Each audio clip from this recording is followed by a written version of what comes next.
अस्सलाम वालेकुम नाजरीन, सियासत टीवी के कौमी खबरनामे में आपका इस्तकबाल है। मैं हूं मन्नान जाबरी। सबसे पहले पेश है हेडलाइंस। शदीद तरीन गर्मी के बीच आखिरी मरहले का इख्तिताम।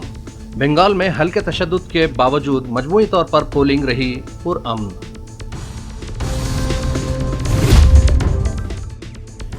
इंडिया अलायंस ने नेशनल मीडिया के एग्जिट पोल के बाइकॉट का किया ऐलान। अमित शाह ने बनाया तनकीद का निशाना।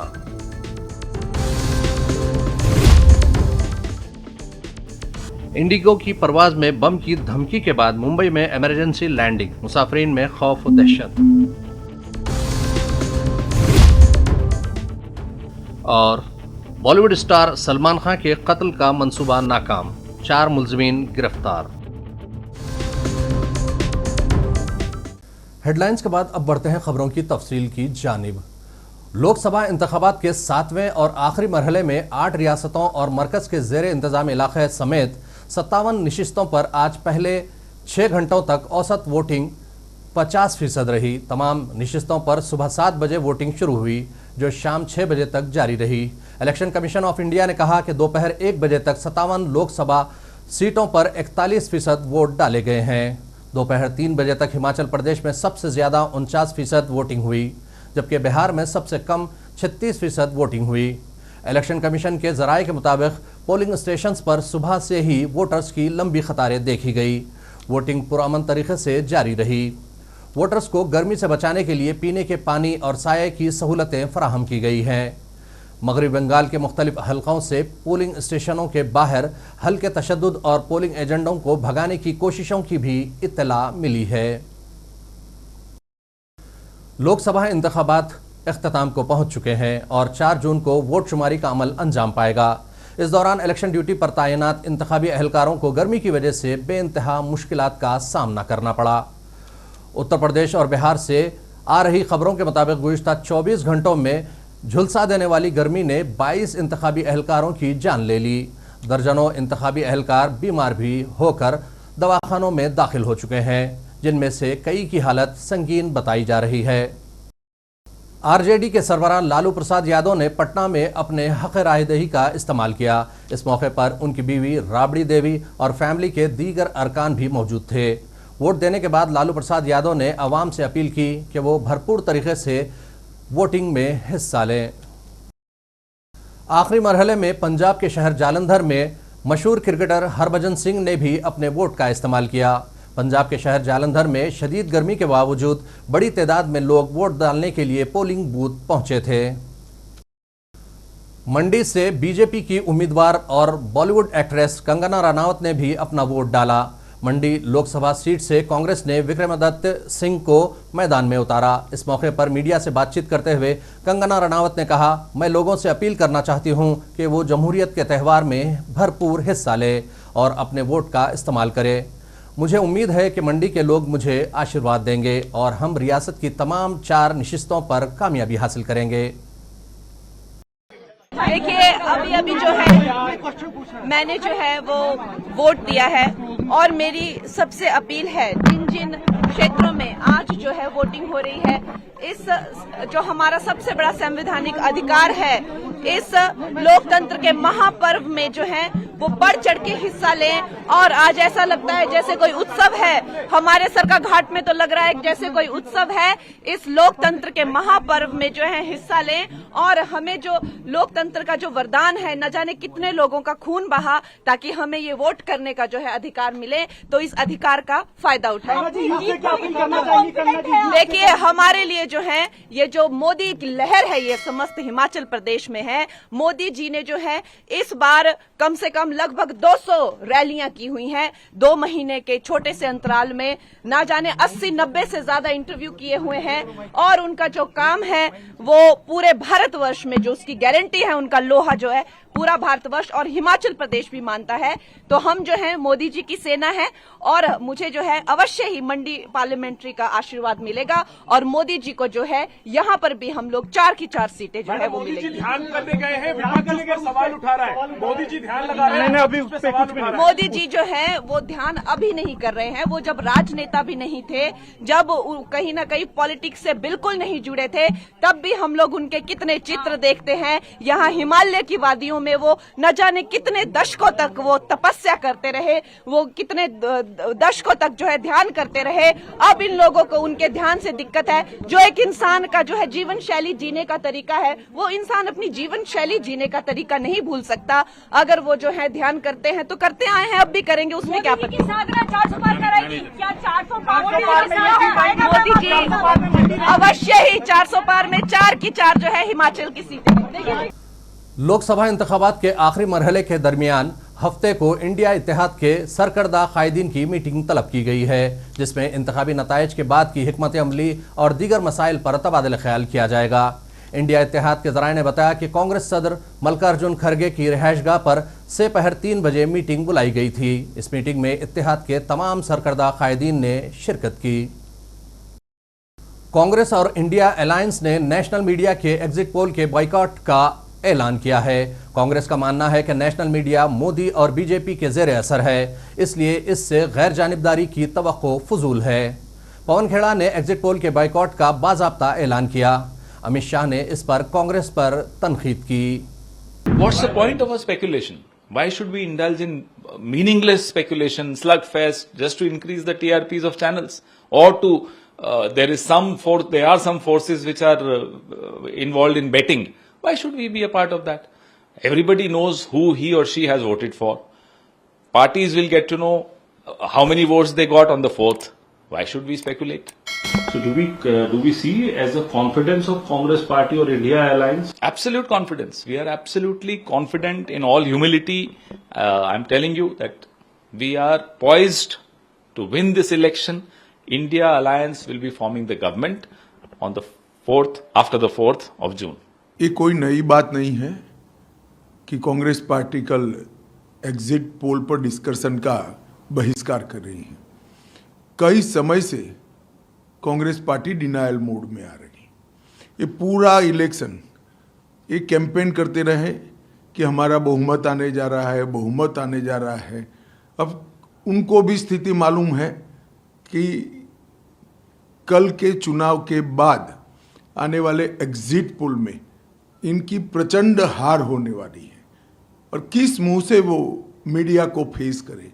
इसलिए एग्जिट पोल की पूरी एक्सरसाइज को ही नकार रहे हैं कि एग्जिट पोल का कोई मतलब नहीं है, 4 तारीख को परिणाम आने हैं। एग्जिट पोल कई समय से चल रहा है, हर बार वो हिस्सा लेते हैं, मगर इस बार हार के कारण एक्सप्लेन न कर पाने की स्थिति में वो इसका बहिष्कार कर रहे हैं। और कांग्रेस पार्टी वैसे भी जब से राहुल गांधी मुख्य व्यवस्था में आए हैं कांग्रेस पार्टी की डिनायल मोड में जी रही है। सुप्रीम कोर्ट से कोई अनुकूल जजमेंट नहीं आता है तो न्यायिक व्यवस्था पर सवाल खड़े कर देना, इलेक्शन कमीशन की प्रोसेस पर सवाल खड़े कर देना, ईवीएम पर सवाल खड़े कर देना, पार्लियामेंट में बहस करने की जगह पार्लियामेंट छोड़कर भाग जाना, संवैधानिक पदों की अवहेलना करना, इनकी मिमिक्री करना और एजेंसियों पर भी सवाल खड़ा करना। मुझे लगता है कि राहुल गांधी के कांग्रेस में मुख्य व्यवस्था में आने के बाद कांग्रेस देश की सभी प्रकार की संस्थाएं, चाहे मीडिया हो, चाहे न्यायिक व्यवस्था हो, चाहे पार्लियामेंट हो, चाहे संवैधानिक पद पर बैठे हुए लोग हो, चाहे एजेंसियां हो, सबके सामने डिनायल मोड में आ चुकी है। ये इसी का परिणाम है कि ये कल के एग्जिट पोल का बहिष्कार कर रहे हैं। मैं कांग्रेस के नेताओं को कहना चाहता हूं कि शुतुरमुर्ग वृत्ति से कभी किसी का फायदा नहीं होता। डटकर हार का सामना करना चाहिए, आत्मचिंतन करना चाहिए, आगे बढ़ना चाहिए। भारतीय जनता पार्टी ने भी कई चुनाव हारे, मगर हमने कभी मीडिया का बहिष्कार नहीं किया, एग्जिट पोल का बहिष्कार नहीं किया। मुझे पूरा विश्वास है कि आने वाले दिनों में जो एग्जिट पोल होगा वो 400 पार के भारतीय जनता पार्टी के नारे को जमीन पर उतारने वाले नतीजे लेकर। उधर तमिलनाडु के इलाके कन्याकुमारी में समंदर के किनारे विवेकानंदा रॉक मेमोरियल पर वजीर आजम नरेंद्र मोदी ने आज अपने 45 घंटे के मुराकबे और खुसूसी पूजा को खत्म करते हुए नई दिल्ली लौट आए हैं। मुराकबा खत्म करने के बाद उन्होंने विवेकानंदा की हिंदू धर्म के लिए खिदमत को खिराज पेश किया। दिल्ली शराब पॉलिसी घोटाले से मुताल्लिक मनी लॉन्ड्रिंग केस में चीफ मिनिस्टर अरविंद केजरीवाल को झटका लगा है। राउस एवेन्यू कोर्ट ने आज केजरीवाल को 7 दिन की उबूरी जमानत की मुद्दत बढ़ाने की दरख्वास्त पर कोई राहत नहीं दी। अदालत उबूरी जमानत की अगली समाअत 5 जून को करेगी।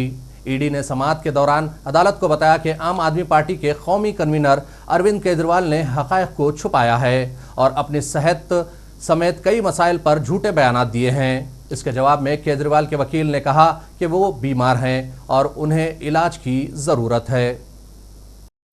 चेन्नई से मुंबई जाने वाली इंडिगो की परवाज को बम की धमकी के बाद मुंबई में हंगामी लैंडिंग की गई। मालूमात के मुताबिक तैयारे में 172 मुसाफिर और अमले के अरकान सवार थे। इंडिगो ने कहा कि तमाम मुसाफिरों को जहाज से बहिफाजत उतार लिया गया है और तैयारी की छानबीन की जा रही है। इंडिगो ने आज एक बयान जारी करते हुए कहा कि चेन्नई से मुंबई जाने वाली इंडिगो की परवाज में बम नस्ब होने की धमकी मिली थी। मुंबई में लैंडिंग के बाद अमले ने प्रोटोकॉल की पैरवी की और सिक्योरिटी एजेंसी के रहनुमा खतूत के मुताबिक तैयारे को तन्हाई में ले जाया गया। तमाम मुसाफिर तैयारे से बहिफाजत उतार लिए गए। पुलिस ने बॉलीवुड स्टार सलमान खान को कत्ल करने का एक और मंसूबा नाकाम बना दिया है। नवी मुंबई की पेनवल पुलिस ने इस मामले में 4 लोगों को गिरफ्तार किया है।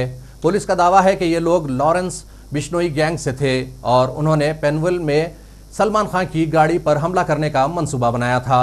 रिपोर्ट में ज़राए के हवाले से कहा गया है कि इसके लिए पाकिस्तान के एक असलहा सप्लायर से हथियार मंगवाने का मंसूबा था। नवी मुंबई पुलिस ने इस मामले में FIR दर्ज करके उन्हें गिरफ्तार कर लिया है। मालूमात के मुताबिक गिरफ्तार मुजरिमों और गैंग ने जो मंसूबा तैयार किया था उसमें उनका मकसद सलमान खान की गाड़ी को रोकना या फार्म हाउस पर हमला करना था। ज़राए ने यह भी बताया कि लॉरेंस बिश्नोई गैंग ने अदाकार सलमान खान के घर के बाहर फायरिंग करने वाले 2 शूटर्स की गिरफ्तारी से 1 माह कबल ये मंसूबा बनाया था। नवी मुंबई पुलिस का कहना है कि खुफिया इत्तला पर कार्रवाई करते हुए पुलिस अब तक 4 अफराद को गिरफ्तार कर चुकी है और सलमान खान पर हमले के मंसूबे की तहकीकात कर रही है।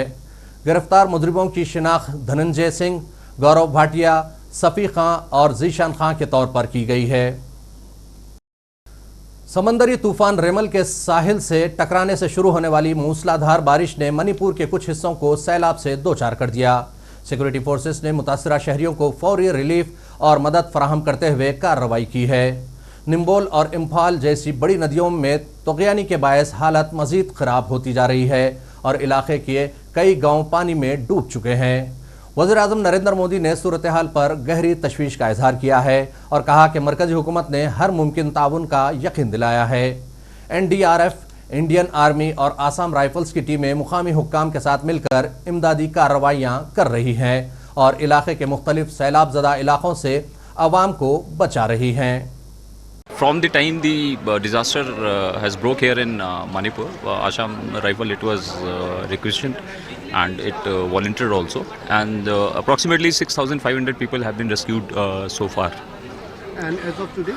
As of today, my party morning onwards have rescued approximately 137 persons. My parties are as of now deployed here in Nagaram, ISBT, Tangkhul Lane. In addition to that, Raj City, Medi City and Thangal Bazaar. We have also distributed the water bottles and the food also to the people who are stuck inside the areas wherein water level is at high. Any patients so far?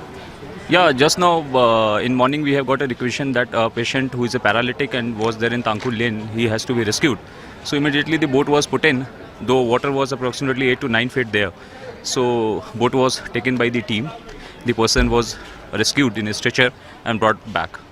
Further he has been shifted to the hospital. और आखिर में फिर एक मरतबा नजर डालते हैं headlines पर। शदीद तरीन गर्मी के बीच आखिरी मरहले का इख्तिताम। बंगाल में हल्के तशद्दुद के बावजूद मजमूई तौर पर पोलिंग रही पुरअमन।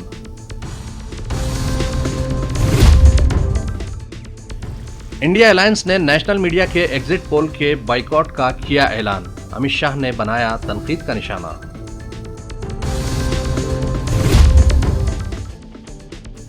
इंडिगो की परवाज में बम की धमकी के बाद मुंबई में इमरजेंसी लैंडिंग, मुसाफिरीन में खौफ और दहशत। और बॉलीवुड स्टार सलमान खान के कत्ल का मंसूबा नाकाम, 4 मुलजिमीन गिरफ्तार। खबरनामे का सिलसिला यहीं इख्तिताम को पहुंचता है। मन्नान जाबरी को सियासत टीवी की पूरी टीम के साथ दीजिए इजाजत और देखते रहिए सियासत टीवी। अल्लाह हाफिज।